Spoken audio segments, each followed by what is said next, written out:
कांग्रेस आज पटना में सीडब्ल्यूसी की मीटिंग में बिहार चुनाव पर मंथन करने वाली है। तो आज से ही एआईएमआईएम चीफ असदुद्दीन ओवैसी भी बिहार के दौरे पर हैं। ओवैसी सीमांचल में 4 दिनों तक सीमांचल न्याय यात्रा निकालेंगे, जिसमें वो अगले 4 दिनों में सीमांचल की 24 में से 13 सीटें कवर करेंगे। सीमांचल में मुसलमान वोट ही सबसे बड़ा फैक्टर है, लेकिन मुसलमानों के बीच ओवैसी कितने बड़ा फैक्टर साबित होंगे, ये सबसे बड़ा सवाल है। सीमांचल में सबसे बड़ी लड़ाई मुस्लिम वोट की है। 2015 विधानसभा चुनाव में मुसलमानों का 80% वोट महागठबंधन के पाले में गया। एनडीए को 8% मुसलमानों का साथ मिला, लेकिन 2020 विधानसभा चुनाव में ओवैसी फैक्टर ने पूरा गेम ही चेंज करके रख दिया।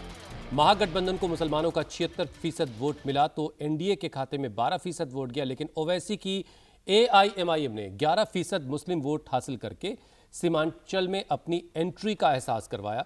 और अब देखना है कि इस बार ओवैसी की पार्टी बिहार में किसका खेल खराब करती है।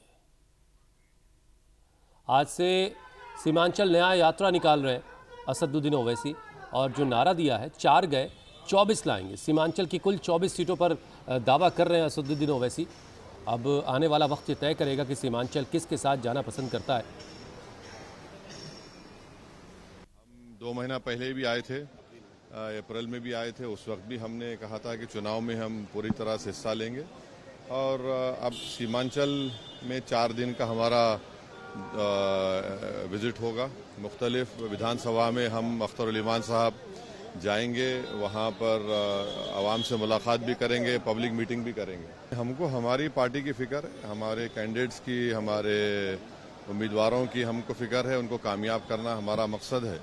और उस सिलसिले में चाहे बिहार की में जो पीड़ित कमज़ोर लोग हों, जिसमें दलित मुसलमान हैं, या फिर सीमांचल की डेवलपमेंट की बात हो या इंसाफ की बात हो, ये सब लड़ाई तो जनता ने देख लिया कि अख्तर ईमान साहब एक अकेले विधायक रहते हुए भी उन्होंने बड़ी पुरजोर तरीके से और बड़ी बहादुरी के साथ, बेबाकी के साथ बिहार के लिए और ख़ासतौर सीमांचल की इंसाफ की लड़ाई लड़ी है। तो यही उम्मीद करते हैं